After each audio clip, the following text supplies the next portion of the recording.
What's good, people? How's it going? Welcome back to the channel. If you guys are new here, please do subscribe down below. Smash the like, hit the bell. Those things help out a lot. YouTube does notify people when we upload, so just make sure you hit that bell.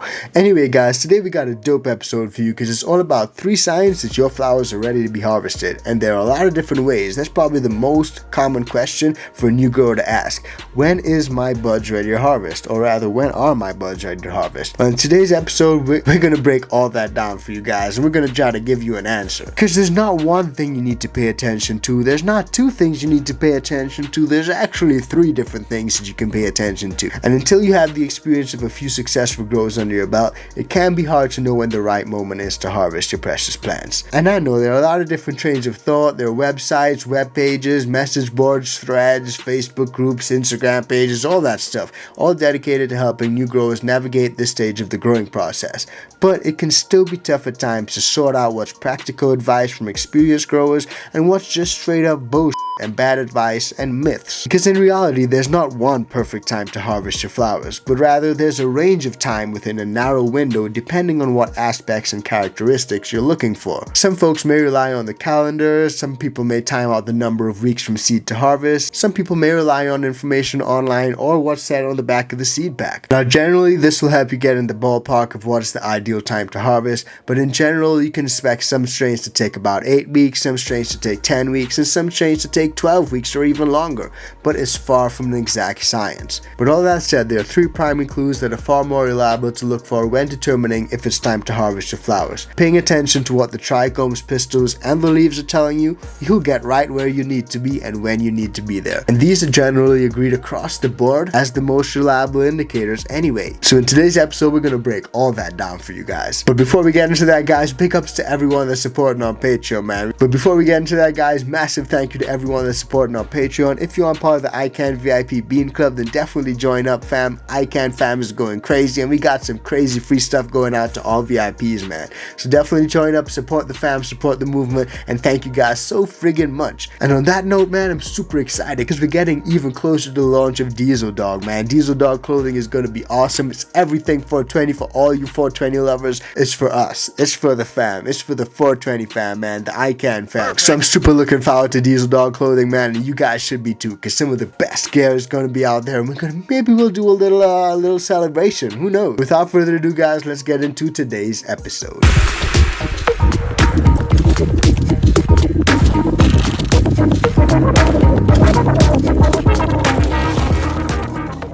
Yes, guys, now let's start with the most important one for me, trichomes. I watch for the trichome color and the shape. Yep, color and shape. Trichomes are the single most common bioindicator in determining when to harvest your flowers. Both the color and the shape of the trichomes can tell you when your plants are ready to harvest. Yep, I said it again. The shape. Trichomes are the small resin glands on the flowers and the sugar leaves of your plants. Trichomes contain cannabinoids and terpenes. Usually they start off looking like little droplets, but they mature into mushroom-shaped projections on your plant. A lot of the times you can see the trichomes, but if you want to really get in there and see them up close, you can use a jeweler's loupe or a magnifying glass to look at your flowers. A digital microscope is even better, and that's what I use. It's not expensive at all. It costs about 20 bucks, and you can connect it to your phone and really get in there and see what's going on. Clear trichomes tell you that resin production within your plant is not very high, so your plant is not really that close to being ready for harvest. Once the trichomes begin to change color and darken, it's approaching harvest time. You know, we're getting there. The best time to harvest is when the trichome colors are mixed, when about half of the trichomes are milky white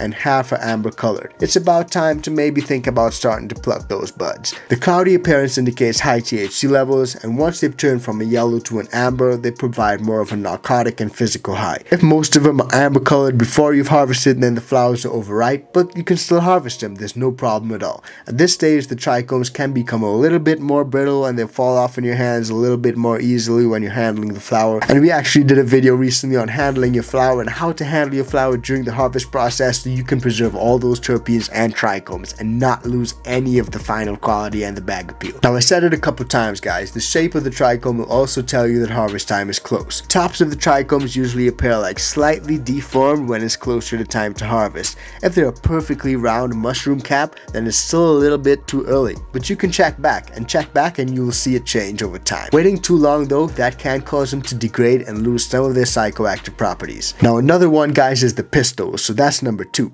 The pistils. For those of you guys who slept through the plant lecture in biology class, don't worry, I got you covered. The pistils are part of the female reproductive elements of the flower. On our favorite medicinal plants, these pistils actually change color as harvest time approaches. Pistils can be seen without magnification, but it's always cool to get in there with a jeweler's loupe and really see them up close. They're pretty much those hair-like structures that appear as the flower matures. Pistils usually start off white, and as the flower matures, they can take on a yellow hue and then they change to a red, orange, or a brown color. When you harvest depends on what elements of the flower you want to emphasize. When the pistils are less brown, the flowers have more of a psychoactive effect, and when they're more brown, they have more of a narcotic effect, causing consumers to get more sleepy. But a lot of folks say that the optimal time to harvest those flowers is when about 50 to 60% of the pistils have turned brown. One thing to keep in mind if you're using the pistil method though is that maturity is not the only reason why your pistils may be brown. Stressors can also cause pistils to turn brown, even if the buds are not ready to flower. Overwatering, underwatering, small stresses, and other things like that can really cause those pistils to turn brown too.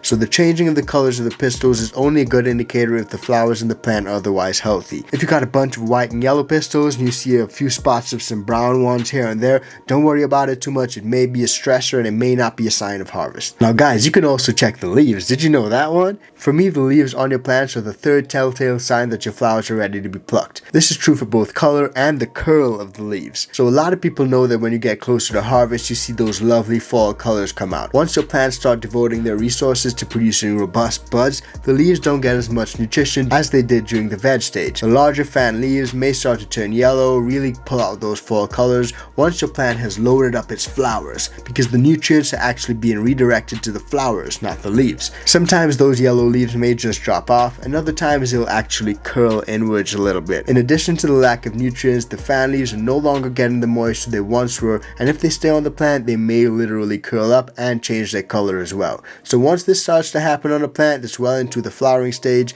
you can be sure that it's pretty close to harvest time for that girl. Now I know harvest time is super fun for a lot of people, guys, but you gotta be patient. Don't harvest those flowers too early or too late. But if you do, what happens if you miss those telltale signs? You know, if you miss those telltale signs of when to harvest, harvesting too late versus too early is generally agreed upon as the lesser of the two evils, but hopefully it never comes to that. If you're super impatient and you harvest your flowers too early, then you're really missing out. I've literally seen flowers fatten up a lot in the last couple of weeks before harvest. Flowers that are harvested too early have less flavor and fewer terpenes. You'll literally be also missing out on a lot of volume, because once they're harvested, they do not get any larger, but they do get a lot smaller. A lot of that weight is actually lost. I'm talking 70% of that weight is gone. Yep, 70% of that weight is water weight. But on the other hand, if you harvest too late, the consequences are fewer. You may even get flowers with higher terpene levels, but some of the flavor and scent of your harvest may be lost. THC levels may drop a little bit as well. The THC converts to cannabinol or CBN, which gives less of a high and more of a relaxing but narcotic effect. And if you've been on this channel for any amount of time, you've definitely heard me talk about selective harvesting. If your lower flowers are not ready to harvest but your upper ones are, then by all means harvest the ones that are good to go and leave the other ones to continue developing. The flowers at the top of the plant usually receive more light anyway, and those ripen first. The lower flowers don't get as much light, so once you harvest those top ones and you leave some of those lower ones, the lower flowers may get a burst of growth and potency after the upper ones have been harvested, because the plant is now spreading its resources to fewer flowers, and this can lead to higher THC levels in the flowers as well. But all that said, guys, whatever sign or combination of signs you decide to rely on, don't be afraid to experiment. Getting to know your unique growing environment and how your plants respond to it will help you to figure out what method is the most reliable for you, especially when it comes to harvesting your flowers at their peak. Because everyone grows differently, guys. Don't forget that, and everyone's tastes are different. So find out what works best for you. So smash the freaking like button for that, and don't forget to hit that bell. And if you are part of the ICANN family, definitely join up with the ICANN fam. We appreciate everyone's love and support who's supporting us on there. And look out for Diesel, dog, because it's gonna be crazy. If it ain't Diesel, dog, I don't want it, bro. This video is brought to you by Mars Hydro, where they have a variety of grow lights and grow tents for growers of all experience levels. Whether you're a small home grower or setting up a slightly bigger commercial operation, they have the tents and lights for you. They have tents for every space and need, including the new 2-in-1 tents. And they also have a wide variety of lights to choose from, including full spectrum LED and the new detachable FCE series. Links to all of the products that we use on this channel, including the Mars Hydro grow lights, are in the description below. Be sure to use the links below to support the iCanTHC channel. You can also save a few bucks on the Mars Hydro website by using the code iCanTHC at checkout for store-wide savings. Don't forget to use the code and save yourself a few bucks. Now, back to the video. But anyway, man, smash the like, have a great freaking day, and we'll see you on the next one. Peace, fam.